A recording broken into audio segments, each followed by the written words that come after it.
Los humanos son diferentes unos de otros, aunque comparten importantes características, sus discordancias son una parte fundamental de la historia. Primero las diferencias biológicas, luego las geográficas y más adelante las diferencias propias del sistema artificial que la humanidad ha construido a su paso. En una realidad así, bajo el auspicio del progreso material, la idea de la igualdad se vuelve lentamente un elemento cada vez más importante y caótico.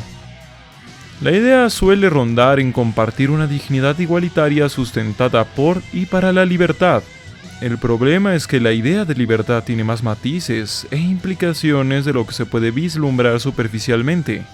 Muchos movimientos, masas y poderes pueden terminar cometiendo y motivando desastres mundiales solo por no reflexionar sobre su visión de libertad.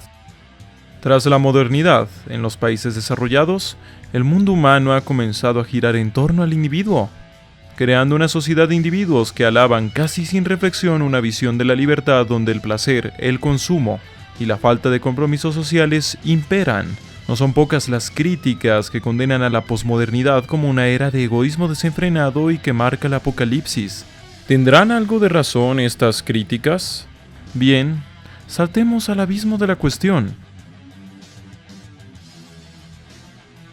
El consumismo ha erosionado gravemente los vínculos humanos. Se perfila un mundo que alaba lo nuevo, lo joven, lo especial, dejando muy de lado compromisos, deberes y hasta la conciencia política.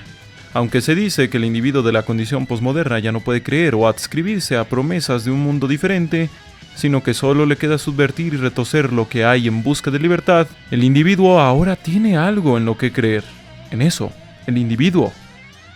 Si la decepción lleva a uno a rendirse de intentar hacer un mundo diferente, aún es posible hacer un ser propio diferente. Exprimir tanto como sea posible cada oportunidad y cada elemento del individuo es algo que se puede hacer en una sociedad que ha superado o dejado atrás la idea del deber común, nacional y político. La sexualidad, la identidad étnica, nacional, política, de consumo y hasta social son temas que se retuercen y se exploran con todo tipo de argumentos, ideologías, actos y hasta representaciones artísticas. Los individuos no aspiran a cambiar el mundo, aspiran a cambiarse a ellos mismos, pensando que quizás con eso luego el mundo cambie para ellos. Como mencionó Gilles Lipovetsky, tras la modernidad el deber ha desaparecido de la moral. No hay ya una familia, una nación o un estado al que se le rindan cuentas a diario. Por su lado, el simulacro llamado democracia representativa disminuye el deber político a un mínimo, bastante reducido. Tan solo ejercer voto cada que sea requerido.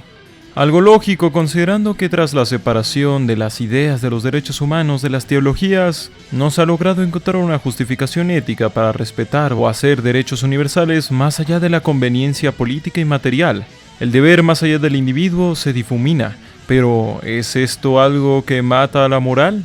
Por el contrario, la sociedad se ha vuelto bastante mojigata, siendo ampliamente inquisitiva, criticando y atacando cada vez más comportamientos públicos y privados.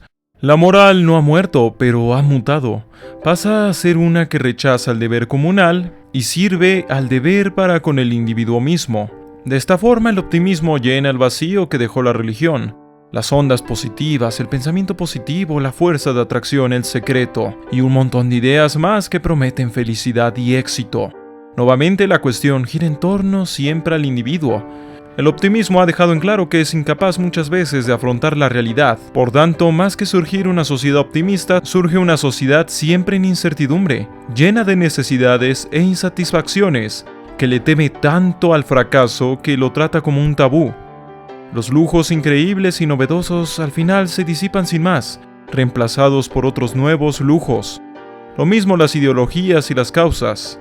Un día la sociedad se conmueve por una catástrofe y al día siguiente por otra, y luego por otra. Nuevamente la cuestión no es sencilla, pues no es en toda regla un apocalipsis moral o algo parecido. El deber individual no es netamente egoísta. Siguen existiendo posibilidades para que estos individuos actúen por otros, aunque con nuevas reglas. Por ejemplo, la catástrofe tiene que ser cercana, tiene que ser mediatizada y tiene que tener una forma confortable para lidiar con la misma. Un hashtag, una donación, un mensaje de aliento. No hay problema en tanto no requiera que el individuo abandone sus propios ritos y comodidades. Claramente, un estado de emergencia quiebra ese contexto y permite una proliferación del deber comunal, aunque sea efímera. Muestra que las visiones en extremo pesimistas sobre los individuos postmodernos aún pueden ser puestas en duda. Sin embargo, ¿qué clase de mundo emerge de uno que rinde culto al individuo? Como se exploró en otros tantos videos de este canal, la economía, la política, la técnica y las relaciones mundiales se han adecuado para sacar beneficios del extremo individualismo que en nombre de una especial libertad no teme romper cualquier barrera, a excepción, claro, de su propia filia individualista. Pero esta libertad no es más que eso, un paraíso en el horizonte, un sueño en el que cada individuo vive en una paradójica anarquía democrática, donde todos son libres de ser lo que sea que quieran ser, sin que nada pueda afectar esa decisión, donde paradójicamente en nombre de la libertad las identidades y grupos cuyas ideas sean un tanto disonantes, tengan que ser obligados a eliminar esas partes de sus ideas. En otras palabras, todos tengan que ser obligados a ser libres, pero de una manera especial que no estorbe a otros. Una especie de libertad estéril que no sirve para generar compromisos, solo para consumir lo que uno quiere y que no lo molesten. Es normal que muchas ideologías que tengan que ver con orgullos que vayan más allá del individuo sean reconocidas como especies de discursos de odio. También se les vea como ideas retrógradas y que se oponen a la libertad. Si una idea parece ir en contra de la autodeterminación individualista, se acalla, se ignora o se ataca. Nada puede poner en duda la idea de que el individuo es el dueño de su propia realidad. La técnica es parte de este relato que se antepone a la posmodernidad. El paraíso donde la tecnología suplirá y solucionará todo problema posible, tal como si la ciencia fuera una varita mágica que, sin importar nada, será invencible y solucionará sin consecuencias imprevistas todo mínimo y gran asunto. Básicamente un mundo donde cada quien posee una burbuja de realidad, donde las cosas funcionen siempre bien o de acuerdo a lo que su residente piensa. Bajo estas ideas, la igualdad no se basa en igualdad de derechos, se basa en una igualdad total, donde nadie pueda discrepar con nadie, de manera que nadie pueda alterar o afectar la libertad individual. Puede esto sonar orwelliano o hasta huxleano, pero este camino ya se está siguiendo. La digitalización de la realidad permite que los individuos se encierren solo en la información y visiones del mundo que les agradan. Facebook, Twitter y Google facilitan esto. No solo eso, se rechazan las consecuencias del mundo. No solo la palabra puede desmonetizar un video en YouTube. Así como en otros medios, prácticamente todo tema puede volverse un tema sensible, del que no se puede hablar.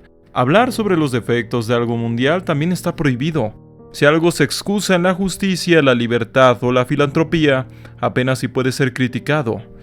Como se denuncia en el libro Sonríe o muere, el individuo debe de tener la culpa de todo. Incluso si sufre de cáncer y no se cura o no lucha valientemente, es su culpa. Quejarse y cuestionar en busca de respuestas está mal visto. Algo similar pasa con la pobreza. Aún con eventos como el crack del 08, el individuo debe asumir que su pobreza es solo su culpa y de nadie más. Sin embargo, este paraíso de satisfacción es una estructura de información bien organizada. Como ya se sabe, las estructuras de información erigen estructuras de poder. Entonces, habrá que preguntar, ¿es posible un mundo de individuos libres unos de otros? ¿El individuo es cada vez más autónomo? No. Aunque se puede emancipar y mientras tenga dinero puede pasar hasta de su familia, está lejos de tener autonomía o esa paradójica libertad forzada y encerrada en una burbuja. Como es sabido, toda su información y en resumidas cuentas su libre albedrío tiene un precio. Mares descomunales de información cada vez más precisa y profunda sobre los individuos son moneda corriente entre diversos entes de gran poder. Asistimos entonces al nacimiento del Homo observatus. Si en su momento Giovanni Sartori habló del Homo videns como el ser definido por su papel de mero espectador de la realidad televisiva, ahora vale la pena hablar del Homo observatus, el individuo observado, no solo contra su voluntad expresa, sino también con su consentimiento. Desea ser visto y consumido en sus redes sociales. A su vez, la información creciente sobre él lo convierte lentamente en un engrane más, un elemento más al que situar en un ciclo de consumo y producción. Como se dijo, al mismo tiempo que llega una gran libertad, llega una gran impotencia, pues tal libertad consiste en el rechazo al deber y los compromisos. Como menciona Marina Garcés, los individuos tienen un mundo interior cada vez más rico y lleno de experiencias que al final no pueden compartir con nadie. Por más burbujas y filtros existentes, el mundo sigue ahí. El control actual no ha detenido los problemas más choqueantes que pueden derribar la artificialidad del mundo civilizado. Se habla de instaurar un poco más de control en nombre de la democracia, en nombre del paraíso individualista. Los liberales ya señalaron este problema hace décadas. Nunca es suficiente control, y en nombre de la seguridad, la libertad puede retorcerse hasta ser solo una simulación. Ante la indefensión de individuos libres pero con poder y determinación de lucha en mengua, queda claro que la libertad sin política es una herramienta poderosa pero inútil, como un poderoso vehículo sin volante, o al menos uno que está limitado solo a pequeños y efímeros cambios de dirección. La civilización avanza y con ella la libertad no crece. Se retuerce para tener nuevos significados y amoldarse a las formas de control que requiere un mundo fragmentado en individuos en proceso de aislamiento. Como menciona el libro Democracia, el Dios que falló, al final la premisa más básica del liberalismo, de que las propiedades privadas más básicas son el cuerpo propio y el raciocinio, que a su vez es la base de la libertad, se ve atacada e ignorada en un mundo donde hasta el uso de la razón está condicionado de no entrometerse con la creación del paraíso individualista. ¿Quién es el dueño del futuro? Tú. Tus actos y los de otros tantos, esos son la raíz del futuro. Sin embargo, queda otra pregunta más. ¿A qué idea pertenecen tus actos? ¿A qué visión de libertad? Al final, por esta filia al individualismo se están batallando muchas peleas políticas sin ningún sentido, de importancia inferior a otros tantos problemas que se están desarrollando en este justo momento. Francamente, las posibles soluciones radican en muchos frentes. En opinión personal, principalmente tiene que hacerse una honda reflexión y debate público sobre la técnica, sobre la manera en cómo esta tendencia al control de todo sobrepasa incluso a las vertientes políticas y sus discursos.